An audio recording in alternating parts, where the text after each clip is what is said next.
Welcome to Young Lion, Old Lion podcast, where hosts Josh Valera and Tony Darren take you into the world of selling and storytelling. With stories of the hurdles, victories, and current struggles, they'll dive into the instincts and lessons that keep them moving forward, hunting in the jungle of transportation.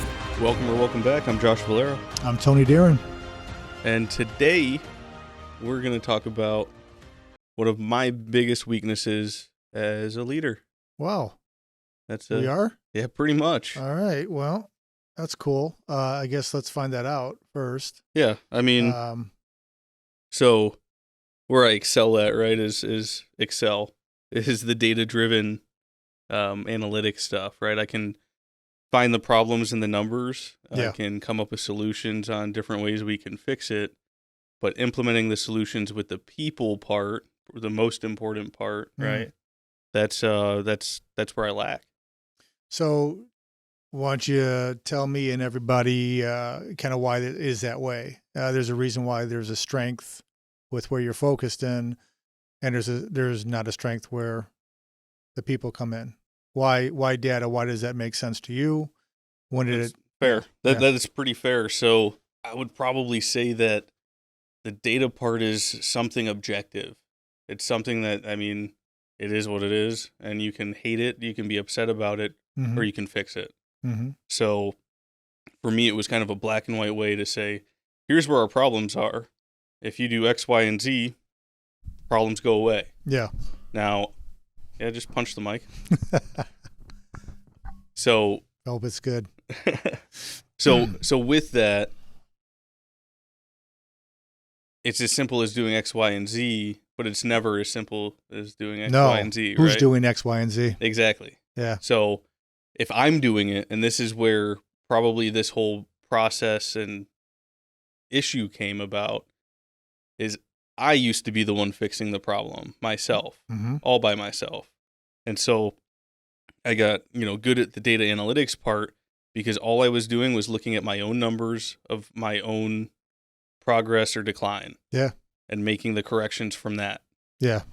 When it became more of a leadership role, then now I'm looking at it. It becomes completely different. Yeah. I mean, the problems are relatively the same.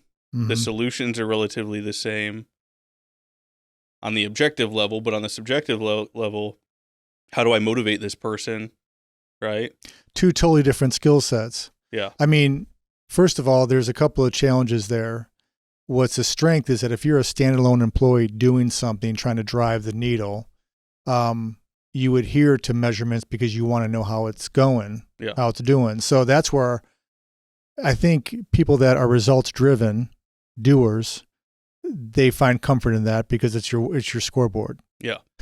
So coming from a sports background when I was a kid, you always want to know who's winning. Yes. And then if we're winning, you kind of know who did good in the games and all that stuff. But when statistical data came out and you're tracking batting averages and all this kind of stuff, it takes on a whole different life of its own. And, that stuff really intrigued me too. But then like most of the problems in today's environment in the business world is, you're my best seller. I want you to teach them to be like you. Yeah, which that's different because I can do that on a one-to-one basis. But I'm talking about making departmental changes, right? Structure. So like changing a whole structure, or like I can learn about this employee, and find what motivates them, change my process to them to fit and like nurture them. Yeah. But that's on a one-to-one. The moment we start bringing 3-5 people into it, and we have, Pam who's 65 and Jack who's 23. Yeah. Johnny and each of them have their own priorities in life, in work. Yeah. Some people are just there to collect the paycheck and go home and enjoy time with their family. Yeah. Some people are trying to build who they are and a purpose in life through their career. You have all the people across the spectrum, and being able to, like, I'm 28 on Saturday. Like, congrats. Well, thanks. I'm older. A few years, few months and days. A few. Yeah. So because of my age, like there's only so much knowledge I have. Like experience. So much, experience and knowledge, right? Well, here's why I say that. I mean, at this age, you could be a doctor. Yes. So your knowledge would surpass mine. Out of that subject matter, if we were to measure it, talking statistical data, you'd have more knowledge than I would. But the experience and whatever environment that experience was in and is in now is the real definer. Yeah. So I'm gonna probably pull this. It's still in. You're still in. You're good. We're good. But yeah, not to take off from that. I don't want to mix too much information in with what you're saying, but it's just that knowledge and experience, two totally different things. The experience factor is that, whatever you're challenged with, the more times you do it, the less challenging it becomes. The more wisdom is gained, the more experience is earned. I mean, at that same thing, you can have a bunch of experience, but it's all bad. And you it's dysfunctional, and you know how to succeed in a dysfunctional environment. So when you get into a functional environment, you don't know what to do. Correct. So that's... Yeah, because I've seen, people with 5 years sales experience have some of the worst habits. And you wonder why they're still here. Yeah. And not here, I don't know. Why they're still thinking, or why they're still successful or trying to be successful and they haven't really picked it up. Or if they're with like a level of content and there's no success. Yeah, that's true. There's another thing of that. Yeah. So what you just described a little bit is like organizational development, organizational health, where you're talking about connecting with one person. I can get to know that person on a personal level, kind of transfer some of my knowledge or things that have worked for me and explain what I would be measuring for that person to track success. Mm-hmm. That makes sense to you. And I think maybe a part of my weakness in that area is I think that there's like a level of respect that I have for other people. Like when I walk in here and I met you for the first time, there's already an established respect there. You're the person interviewing me. Yeah. You got this cool fancy title. Big time. You got the sweater vest and and yeah. Like there's a level of respect that I already have for you as a person, and you've never done anything to me to make me not to you. Huh? I've never done anything to you. No, to like make me have earn it. No, to earn it or distrust. Yeah. They're either side of it. Right. So like fresh slate. Yeah. Like you've got all of my respect, right? As much respect as I can have because for you're a respectful person. And I don't know who you are, so I'm going to start out here, and then, when we're down here now. We'll see what we got. Yeah, so kind of in all of that, I don't know what's in all of that. But that's where I start. Okay, so where I was going with it is I have that viewpoint of other people, and this kind of all circling back to my main problem of I expect other people to be just like me and think just like me and act just like me. Yeah. And because I do that, when I'm trying to teach somebody and teach them the best practice possible, I'm giving you my time, which to me is very, very valuable. Mm-hmm. And when you're not listening, you don't care, or I feel you giving me body language like you don't know how to quite process that. I don't know how to handle it. Yeah. I mean, in the military, and that's a whole nother piece. That's a whole other piece. I mean, that's there's no plan. Do push-ups until you cry. I mean, that's what This is the game plan. You follow it, or you're on plan B, and plan B is a body bag. is your face down on the ground. Yeah. Yeah. I mean, it's so different. That was a huge struggle when I came into the business side of things. Luckily, I went to the dealerships first, where they're super unprofessional business.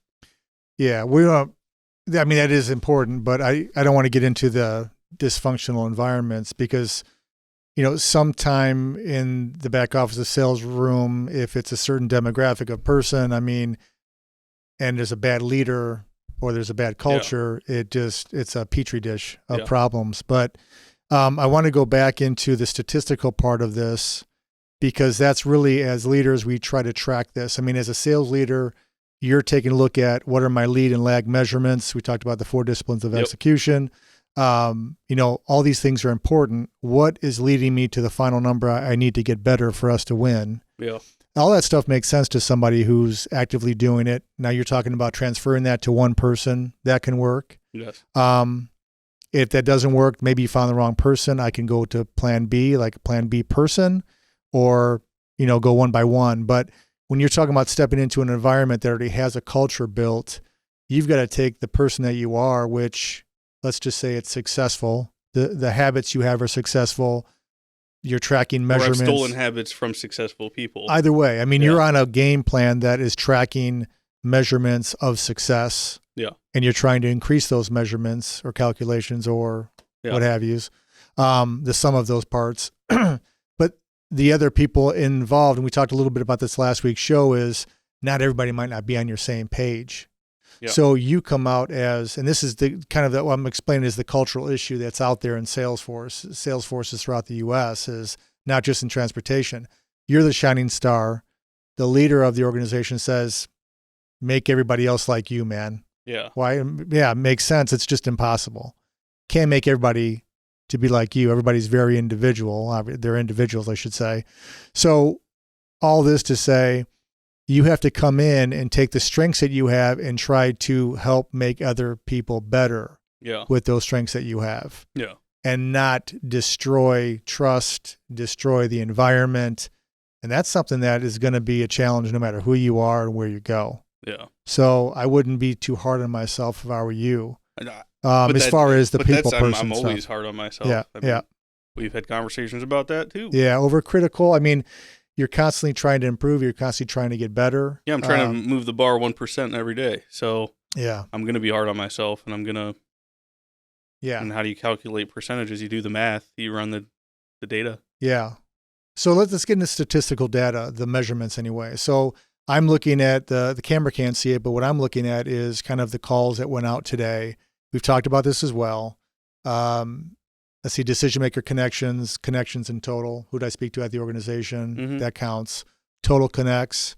How many calls I get outbound, and then my percentage of connection versus overall calls going out. So we want to be at 20% a connection rate as far as calls going out as people we're talking to. That's one of those measurements that we're looking at. We have a goal in mind.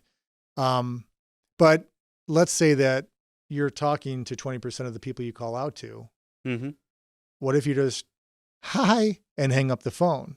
Oh, yeah. Right? Yeah. So that's a variable. Yes. So let me finish the thought. Let me finish the thought. And I'll try to remember what I was going to say. I'm sorry. You're fine. What I'm getting to is that, when we're talking about calling and business calling, outbound business calling, and at least in our transportation environment, that connection percentage is very important, that you're actually speaking to a human being, that you can push the needle as far as finding out about them finding out about you. But if I am just going, hello, and I'm hanging up the phone, I will get 0%, I guess, success rate as far as what comes from those calls. So it's a variable that you have to measure, but it's the human variable. Well, I mean, this is where it boils down to, I'm one person, and I can implement this to myself. I can spend the time with somebody else and teach them what values are important in this process, where I'm not fudging my calls. I'm not doing these things. I mean, it's based on the honor system. The only thing that you can really prove is the number of tasks completed. Yeah, but I don't want to make it murky, because there are systems out there that we don't subscribe to that can actually record all your calls, and you can. Yeah, but I'm just saying right now, this is based on the honor system, and implementing this with somebody else, they can get on the phone and say hello and hang up. Yeah. Or they could never make a phone call and say that they talked to somebody. It's the same thing, I guess. There's nothing going to come of it. There's no possibility of it, because the connection isn't of value. So that's why this thing is still a manual process as an industry, is that there's no clean cut way to do it, and the people make the difference. So that's a big challenge. Well, I mean, it's like our whole thing with Spotify. Oh, you'll have to share that story. Yeah. But we love Spotify. Yeah, no, I'm happy we're back on Spotify. All of that's good. I'm a member. I am too, unfortunately. I mean, well, fortunately or expensive. Unfortunately. Everything is. Everything is. Anyway. But the Spotify situation. So with the whole Spotify thing, we couldn't get a hold of a real person to fix the internal, like it was like an AI mistake that since we have, well, I don't know really what it was, but since we have music on both sides of the podcast, the bot that I kind of audits, I guess so it was the trailer that we made. Yeah, it was a 2-minute trailer that we. It was all music in the background. background. Yeah, there was music it's 2 minutes long, music in the background the whole time, and we talked over it. But the AI registered that as music playing for 2 minutes. They published a song to our podcast server, and it didn't only take down our podcast episode; it took down and deleted our entire account. Yeah. So we were trying to find out what's happening, and bots were letting us know that we violated the terms of our, because it was a music show. This is a podcast. It was a wreck, but eventually contacted the people over at Buzzsprout. Who had a person there. Yeah, a real person answered me on a Sunday. And crazy. Brian, shout out to you, and got it all cleaned up and ended up actually contacting Spotify himself. Yeah. And we're back on Spotify. So we spent 3 weeks trying to fix it ourselves. 3 weeks. And then in 24 hours, the right person gets us there. So because it's a people thing. It's a people make the difference. It is. You can have the best technology, but without people behind that, what can you really achieve? I don't blame. So going back to the beginning of this discussion, you're statistically driven. Yeah, in a lot of ways. And in a lot of ways I am too. Where I've matured at is that I really want to see how the people, how Jennifer's doing, how Josh is doing, and want to see their numbers climb. I get a lot out of that to see improvement there, and showing them in an inviting way. I'm trying to help find motivators within them to say, yeah, that is cool. Yeah. Okay. And that's the piece I'm missing is how do I get somebody to look at what I'm looking at and be excited about improvements? So not that I'm an expert in this, but where I've done well is that I've cared about the people that work with me, work for me, that I work for, enough to want to find out exactly everything about what makes them tick. And I usually let that go in a comfortable way, and it's over a period of time. So I'm not even figuring everybody out yet. You and I talk more, there's a little bit more of an understanding there.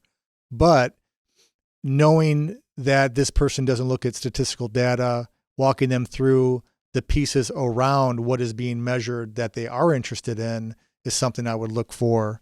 Like, I really don't like talking to this kind of people. Yeah. So let's find out the industry that they belong to, the position that they hold, and then show them comparatives of, well, you talk to 10 companies like that and 15 people that have that same type of title, and look at the calls that you've had with them and look what happened with those. So you can talk to those people. So let's keep tracking to see how many companies you talk to in manufacturing that have director of purchasing title, and see how many of those contacts are the ones that are giving you opportunities to sell or to buy into or what have you. So, I mean, just finding different things that are of interest to them. You build the statistical measurements and show them things around what their interest is in. Yeah. That feed into the overall. So it may be a lag. Like here, I think, or I don't know for a fact, but I have a pretty good feeling that there's a huge focus on lag measures and not on the lead. And where I think all of my attention right now is focused on the leading measures. Mm-hmm. And which is where, the board comes in. So not everybody's read the books. The lag measurement is something like a revenue. Yep. It's something that you can't change, and it's already official once it's in your hands. And the lead measurements are the things that are the tasks related to get to the lag measurement. Yep. So it's outbound calls. You can't get revenue from somebody who's not a customer of ours. Mm-hmm. And you can't get a customer unless you actually ask them to do business with you. Yep. So what are those measurements that get in the conversation? Where does it, what do you have to measure to make sure that you're having conversations? which is the reason for the measurement tracking that we right. do. So I look at it kind of like a glass, and the lead measurements are the drops of water, and a full glass is the lag. Yeah. Right. And so once all of those lead measurements have happened, I've made my number of calls, I hit my percentages. That's what gives us the full glass lag measure. And the people aspect, and let's kind of stay on point here. We tend to ramble. We're apologizing for that now. Okay, good. I'm not apologizing. So to stay on point from my perspective, the people aspect is that when we're taking a look at this board that you all can't see yet, and we're not going to show you because it's proprietary. It's mine. It's proprietary. So, okay. So as we're taking a look at this board, certain types of people will look at the board and say, well, this is kind of like micromanaging. You have all my stuff up there. You have my number of calls. You have the revenue from my customers. I mean, this is kind of crazy. And people get uncomfortable about that. But if you have the mindset and you're the right person that's going to fit in that kind of environment of success, you got to want to be able to see what you're doing every day and how it's going to kind of come to fruition as far as the lag measurements. Yeah. Like I'm looking at all these connections, these calls out. We've got quotes on the board. How many did we win? What's our win rate for today? Those are things that matter on the lead, and we don't have any lag measurements on the board for everybody to see. Right. Because all we want you to do is kind of tunnel vision in. Which is another challenge, which is another, I'm sorry to cut you off, but it's another problem that folks like you, well, I'm not going to say like you, but coming into a new organization, new industry. People like me. Handsome. But they're coming into this organization, and then what these leaders, so-called, are doing are throwing revenue numbers on the chart. Mm-hmm. Bobby's got only $12,000 this month, but Becky's got $75,000. All right, Becky. Come on, Bobby, you can do it. Yeah, I mean, there is a scoreboard to that, but we're the tools. Right. So, but that's kind of where it's at. Now, Bobby might go into the CRM and say, okay, well, I can see my calls going outbound, but nobody cares about that. But when Bobby first starts out, all he's got are these lead measurements. Yeah. All he's doing, and how she's doing, Becky, whatever I called her, how they're doing is just they're doing the lead measurement track. I mean, they're making the outbound calls. They're talking to so many people. They're setting up new customers, getting their information, getting vendor packets set up, all this kind of stuff. They're clearing credit. I mean, that stuff are all steps to get to that lag measurement, but no one's tracking it in that kind of environment. And that's where a lot of people get burned out. But again, back to the comparative of the people that fit in type of organization that is growing and going to succeed is you got to be hungry to see, what am I doing? I'm okay that everybody sees it because everybody's going to have their numbers up there. But I'm really interested to see, okay, as these numbers increase, are we getting better? Mm-hmm. And that's the fun part when you're managing a process is that, yeah, we are. Yeah. But the people aspect are, first of all, the first measurement you got to check out from the macro is everybody into this? Yeah. Is there more people into this than there are not? And then the real problem and challenge is, how do I change that culture? Yeah. So you've got to connect with people on a different level. Yeah. And individually and as a whole. And that's a process that we're trying to do here as we're introducing new people into the environment. I do want to say something about Keith, who is no longer with our organization because he decided to go into business with his family. He's been kind of helping them out, growing real estate organization, family-owned business, and his father asked him to come in full-time. He felt a passion for that, and you know, we're happy to see him follow his passion. Yeah. But all to say is that we're going to have to bring in somebody else in here, brand new, fresh, and we're going to try out this measurement tracking environment that we've implemented. And because with someone fresh, it's nothing against the people that are already here. Yeah, it's that somebody fresh, they have no expectation for what tomorrow looks like. It's a clean slate. Yeah, like you had mentioned already. Yeah, and you know, we want to make it a safe place to track your wins and your losses. Yeah, you know, and I mean, really, I think with the way that we measure lead measures on the board, I don't look at the board and go, oh man, there's a loss. Yeah. there's a lesson. Yeah. Yeah. There's the first day I was busy, I got not enough calls out. We talked about that in one of the episodes. But I had more decision maker connects than like pretty much ever before. Mm-hmm. So being busy, setting up these shipments and doing all of that stuff, maybe it's, when's the best time to sell something? Well, right after you just made a sale. Yeah. Right. Yeah. And maybe that whole momentum of I had stuff going. I was talking to people with the confidence of, yeah, I move stuff. Yeah. What's up? Yeah. Who knows what that piece was, but that's a data point that I'm interested about. Like, yeah. Not that I think that making that low of calls is okay, but it's still interesting. It is. And if your confidence level is up, I mean, there's also other identifiers like you just mentioned, after on days that you have new freight moving, how many, I guess, new connections that you speak to lead to more business within such time period. Mm-hmm. Because you come in with this, I know it's working. Yep. I've already got something. I mean, it's kind of like that. I think of the Tommy Boy movie when he talks about asking for her to turn the fryers on to put the chicken wings back on. He's like, and David Spade's character says, see, why can't you sell like that? Confident. And he goes, because I already knew we had the Meat Lovers pizza in the trunk.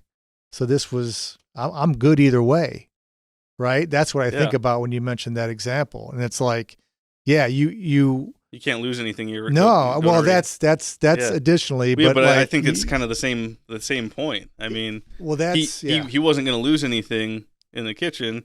He was going to be fine either way. Yeah, because he had the Meat Lovers. But if he would have asked for the wings and it happened, he'll be twice as happy. Yeah. Which he got to be twice as happy because the situation worked out for him. But that's kind of it. I mean, confidence is the biggest thing, and it's not something you can measure. It's an internal reaction inside of the person that's selling. And, we talk about these motivational videos, you and I, we talk about things that are on the internet or on podcasts. And it's all the about toxic sales. Beefing stuff. up, and you can, you want to raise, pick up the phone, all that kind of stuff. God. We should do that one time. There's a video I want to show you. We could probably review it sometime. That would be awesome. That might be something. It's only like a 30-second clip. But the key is to motivate, right? That's what they said it was, but it's the hardest thing to watch. Yeah, you have different motivators. Essentially, it reminds me of when you talked about your first sales job when you were selling. Recruiter? Yeah, as a recruiter, right? Yeah. You're selling people. Yeah. But when you were a recruiter and... Start back with when you were a recruiter. When you were a recruiter. Keeping the elbowing in the side, keeping the suit jacket on. That's it. Yep. Right. So back when you were a recruiter and you talked about your boss having a headset on, sitting next to you, making these phone calls. Yeah. And elbowing you in the side and all of that. Yeah. The owner of the company comes up behind the guy while he's making cold calls. And I got to see it. And he's like snapping at the floor manager, like, hey, get me a timer. Like one of those kitchen timers. We should have kitchen timers on everybody's desk in here. It might be my old boss. We've talked about the gentleman that runs that company before. Oh wow, okay. But but he's like, get me the timer.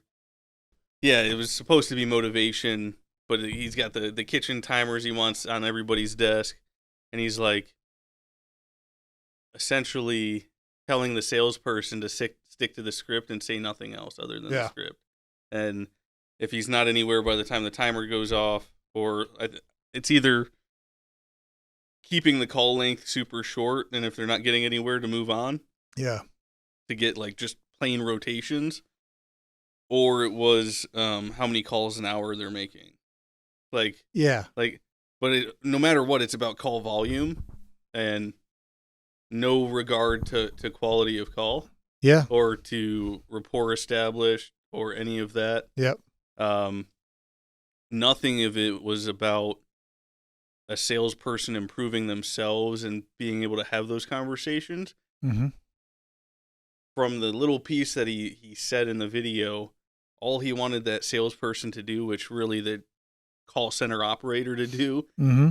is get the person on the phone and immediately start talking about him, the owner. Wow.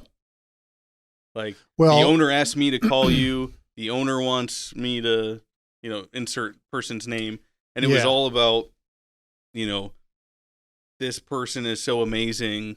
Well, call center is a good description of that because it's a rinse and repeat environment. Yeah. And without regard to who's on the other line. You don't care about who you're talking to. As long as you have somebody and you have their attention. Right. And then once your time's up, you're like, all right, let's move on. And it's not too much different from, that's where we get into the whole statistical data measurement, tracking. In that scenario, something worked and it's rinse and repeat because it's worked before. So why would we go against it? I get that, but I get it too. I just don't like it. Well, you don't like it because there's hope for you because there's the people aspect that it's not going to work for. Yeah. Those people will not continue to go to the meat grinder every day unless they can express themselves, they can succeed in a creative way or an analytical way, or there's an option for both of those types of personalities. So those places are kind of dungeons for brand new salespeople. They last 3 to 6 months. Sometimes they get paid more to stay for the second 3 months to complete the whole 6 month, but they're looking for something almost immediately and they know it's a wrong environment. So to go back to you from your original statement about, how you're more of a statistically driven person rather than, I guess. Like, I'm a people person because I do sales, but what you find more difficult, I guess. Yeah, it's what I find the most difficult. Yeah. Where I'm not an outgoing person to where I can go and hang out with people all day, all night, and still feel energized. No, I need to go home. I have to recharge. Yeah. Like, don't talk to me, leave me alone. Because I'm a closet introvert or something. I don't know. But there's such a thing. There's such a thing that, you've got the skill set to be extroverted. Because it's what I know leads to success. You sure? So there's a common sense factor to it, and you're willing to spend energy and energy levels on it, but it drains much more quicker when you're using from that bucket rather than the introverted side. Yeah, which also probably makes sense why I want to talk to quality people and not just quantity. Yeah, because it's going to result because I know how much energy. The exertion to input to output. So that's great. And again, I'm not trying to come off as the expert, but just going from more experience than I have. Well, just from that experience, I'll say that I think I've said already in this podcast, but people are everything. Fortunately and unfortunately, depending on what kind of people you have. Yeah, or what kind of person you are. Yeah, and you can't, there's truth in all of the little sayings that are out there. You can't motivate anybody. You can only accentuate what motivates and drives that person already.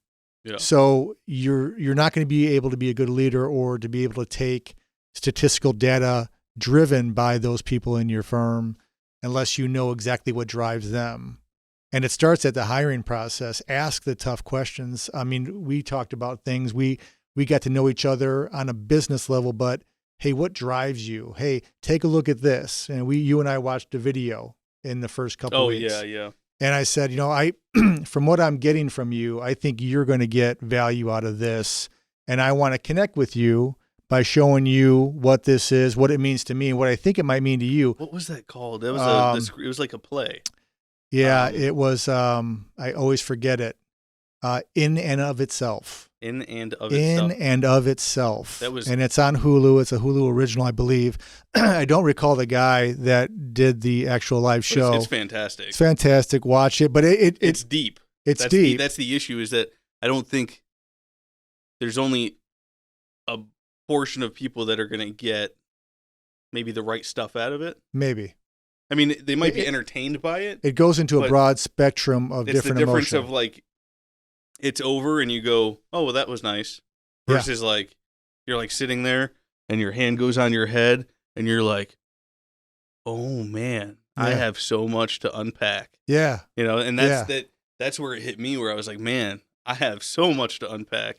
We could talk about that over, a whole season of shows on this. But it also got us into conversation, but it was my effort of, hey, I want to get to know you better. Yes. Let's connect on a personal level, but obviously keep it professional. Yeah. Don't share any more than you want to, but this is what I'm kind of feeling. What do you think about that? You opened up with what you're comfortable with. Yeah. There was a sense of trust there, and now we can move forward at a higher level. And it also gave us because it's a play, or I don't want to call it a play. It's a live performance. It's a live performance. Yeah. And it's storytelling. It's storytelling. Which is, if you're here and you're listening and you're back for episode 5, that's pretty important to us. It is. So the whole premise of that was storytelling, and there was a lot of impact. And I'm glad that we were talking about storytelling, because trying to get to know the people on your team, whether you're managing or you're working with them or you're about to manage them in an interview process, let them tell you their story. Make it. Well, listen to them. Yeah, not just hear. Don't ask a question if you don't want to hear. Right. And listen to their response. And we're going to get to this probably the next show, but the be present factor of it. Yeah. Legitimately be into what they're saying. And if you're not, then don't approach the possibility of having a discussion like that. When you're asking someone to open up, don't do it because you want to get something out of it. Do it just like statistical data and all that kind of stuff. This is about soft tissue skills. Hey, I want to get to know you as a person.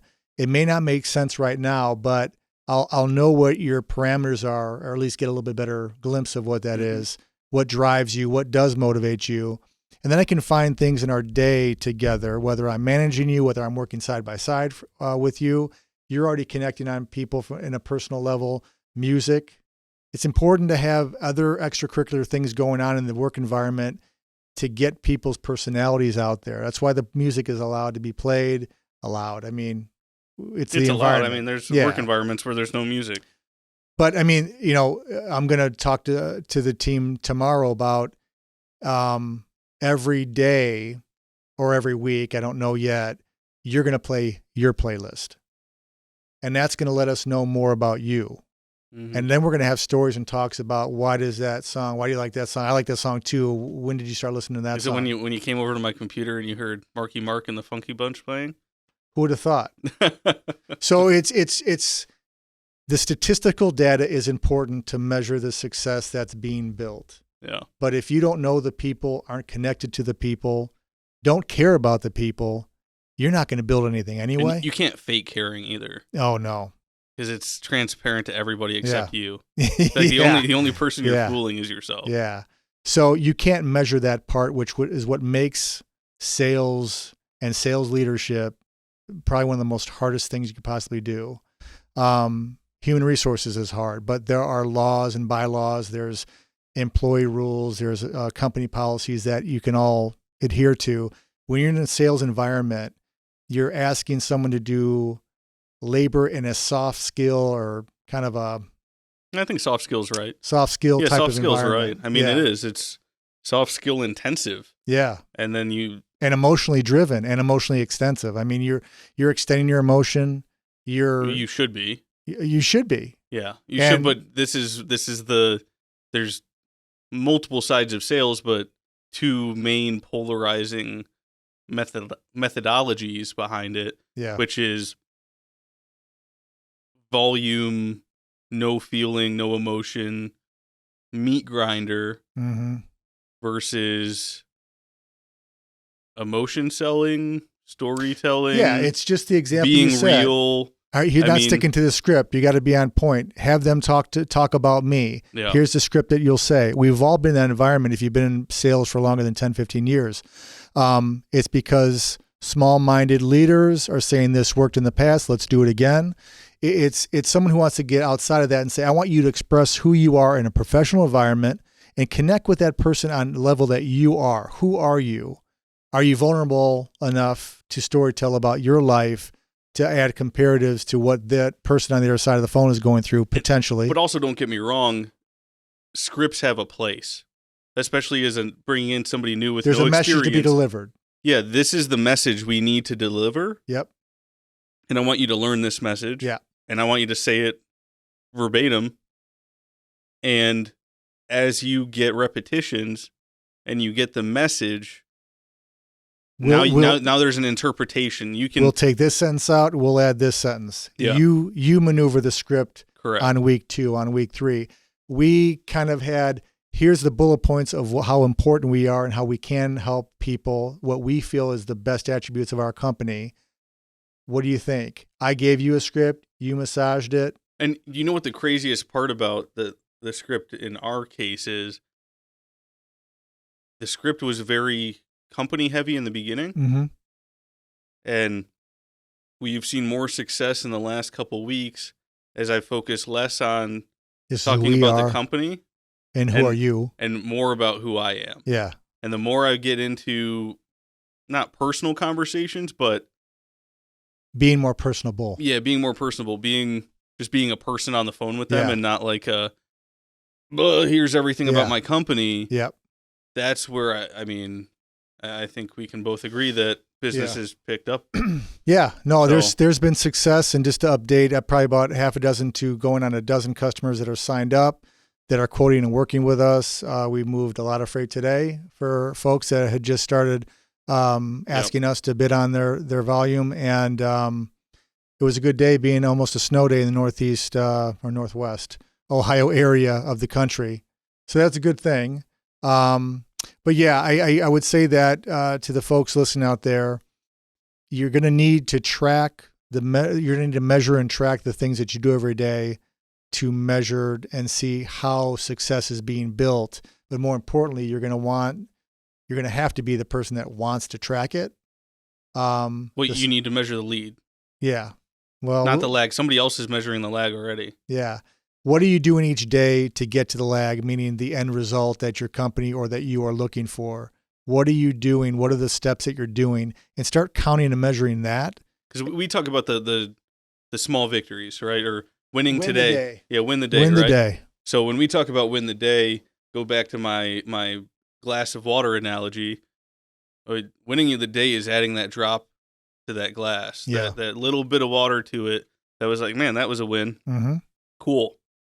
And maybe at that time, at that day, in that moment, you're like, but it's just a drop of water. In your experience, but like your leader, the leader in that office environment, they need to be the one that's showing you those droplets created this. Correct. Those are that should be like. I think most of this is very leader directed, but I know that it's not mainly the leaders listening. So we're talking about a bunch of stuff that leaders should do, how they should think, or how we think they should think. Yeah. But really, these are the things that if you're looking to go into this business, here's maybe some of the boxes you should look at getting checked. Yeah. If you're going to get hired on somewhere. Yep. Are they volume, no emotion, meat grinder? Are they emotion selling, storytelling, learning and caring about your customers and building a relationship? Yep. I mean, it's where do you want to end up? And I just know where I belong, and it's at a company like ours where it's and all of our customers matter because the company matters because the owner is on the ground floor. Yeah. And you're in the sales office. Yep. Listening to calls and helping out when you can. And I think that, we're almost a surrogate to bad leadership that's out there. And it does play into the folks that are coming into an organization or a brokerage house for the first time. We're a surrogate for people coming in. We're the surrogate for sales leadership, having this discussion, letting the folks that are on the front line say, this is important. If your leaders aren't measuring the lead measurements. Yeah. And just measuring the lag, meaning the revenue or the margin you're creating as a person. Or if you're only looking at what your gross at the end of the month is as a salesperson, you're looking at the wrong thing. Right. Be cognizant that the fact that my calls, how many of them I make, how many people I actually talk to, what message am I giving? Am I caring about it? Am I influencing someone to potentially ask me for a quote? Those things are all things you can track on a daily basis and should. And even if your leadership isn't asking you to. Yeah. And I think if especially if you have poor leadership and you focus on measuring the lead yourself. Yeah. And doing that personal development. Yeah. You should see levels of success. Yeah. But you have to stay consistent at it, because especially at that point, I mean, we have each other to where we stay honest about making sure that things get updated, things are on the board, that it's all out there. Yeah. But when you're doing it all by yourself, don't miss a day. And the numbers don't lie. It's a famous saying, but it's true. The lag measurements are affected by the lead. So the things that you're doing, the little pieces that you're putting together every day, if you're not doing them honestly, the lag won't come. If I'm picking up the phone and hanging it up, I made a connection, but I got scared and hung up the phone. I guarantee you that unless that person calls you back and then you square away some confidence to have a discussion, you will not get any impact on the lag number that your boss and owner are going to be looking for to hold you accountable. So bottom line is that statistics do matter. People matter, in my opinion. People matter more.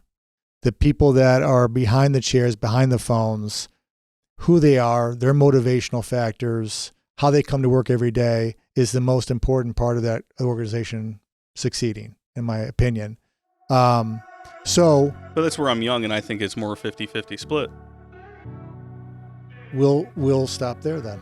We'll agree to disagree somewhat. It doesn't bother me. Yeah, it doesn't bother. I'm just saying that I'm young, and like I've always seen it as a 50-50, but maybe that is my flaw. That's a whole nother show.